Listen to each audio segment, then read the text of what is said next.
AM 640, Bill Handel here on a Tuesday, August 29. Stories that we're covering this morning, the traffic problem.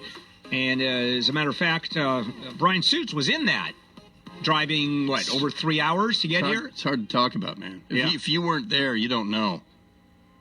You're right. I was here. Yeah, that's right. You were here. That's right. I was out there, man. All right. I was up to my knees in the old road.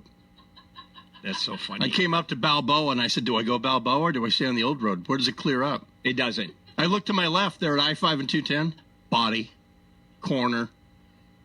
Traffic. Yeah, that's tough stuff. It's hard to talk about. Yeah. All right, we have the Houston flooding also. We're going to be lots of honking in that tunnel, the truck route tunnel. Yeah. Californians do that. They honk in tunnels. Yeah, they don't. There absolutely is no honking in Houston because all of the horns have shorted out in the cars. LA heat and then North Korea. We've just been covering the latest missile blast that has happened. Also, your chance to win a trip to the iHeartRadio Music Festival is going on right now. Text the keyword FUN to 200-200. You'll get a text confirming entry plus iHeartRadio info. Standard data and message rates apply. That's FUN to 200-200. All right, back we go with Bryan Suits, heard Saturday at 10 to midnight here on KFI, and then Sunday from 8 to 10. And the other story that somehow got lost in the shuffle, but it's a big story, so I want to bring that up, is that President Trump is restoring the program, sending surplus military weapons and the equipment to the police.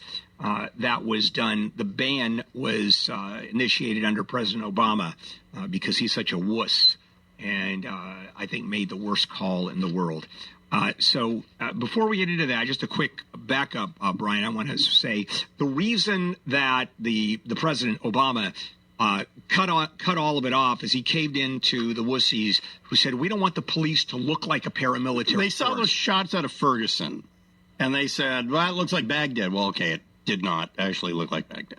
But the Americans don't like seeing their police look like Venezuelan National Guard. On the other hand, I'm fine with it because if you have riot police up there that look paramilitary, I'm going to think twice about getting involved and doing these demonstrations where people are going to get hurt. And ultimately, if people are thinking, oh, MG, every tiny little department is going to have an armored car.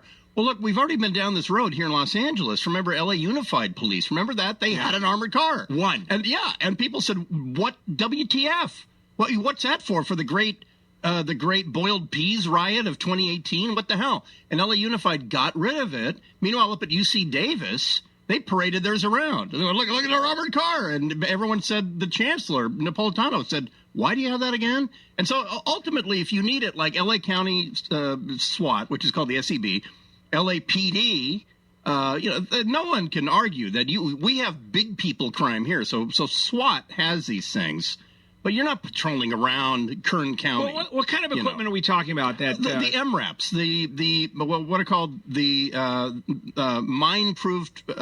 mine-resistant ambush-proof. It's an armored car. And what do you need those for? A hostage situation, pulling out wounded officers, wounded firemen.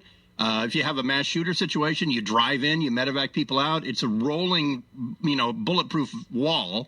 It's got loads and loads of uses for that specific thing, kind of like a UAV at a hostage situation. Now, I think a lot of the ban was based on the fact of the look, the paramilitary That's look. what Not it is. just Totally. this particular piece of equipment, but in general. Yeah, the we're talking armor, about specific armor that people would wear. M4 carbines, things like that. I know of a Southern California SWAT agency that has belt-fed machine guns, such as we used actually in war in Iraq. I don't know what specific use they have for it, but remember, Bill, it's better to have it and not need it than need it and not have it. And so again, even with this, I can't imagine the LAPD would ever bring out a police force, a riot force that had the paramilitary gear with them. Riot cops don't walk around with M4 carbines. Riot cops have shields and face shields and all that stuff and riot sticks. The guys behind them, if there's a terrorist situation, like an actual coordinated terrorist situation, that's the great thing about Southern California is that so many departments have mutual aid agreements. The officers are extraordinarily well-equipped, well-trained, and they hit the streets with weapons that can counter what the Farouk couple had. If the terrorists bring AR-15s to the gunfight, then San Bernardino is going to bring AR-15s out of their trunks. You know, this is a need in this day and age. Yeah, and I have no idea why people would be opposed to that. A very well-armed police force. It's beyond me, because the look. They don't want it to look like the police are a military force. Look like the Frankfurt Airport or Manhattan. Yeah. All right. Bryan, thank you, sir. All righty. All right. Coming up, Handel on the News, late edition, right here on KFI. Handel on the News. Late edition. Handel on the News. Today he said I had the biggest since Ronald Reagan. He didn't. He said this repeatedly, over and over and over again, and every time he says it, it's not true again. So the big no. But he's the one who brings him up. Nobody asked about his. And now, here's Bill Handel. And this is KFI AM 640, Handel here on a Tuesday, August 29. Big stories, of course, Houston flooding that we're carrying. A big traffic problem. Is that cleared up yet?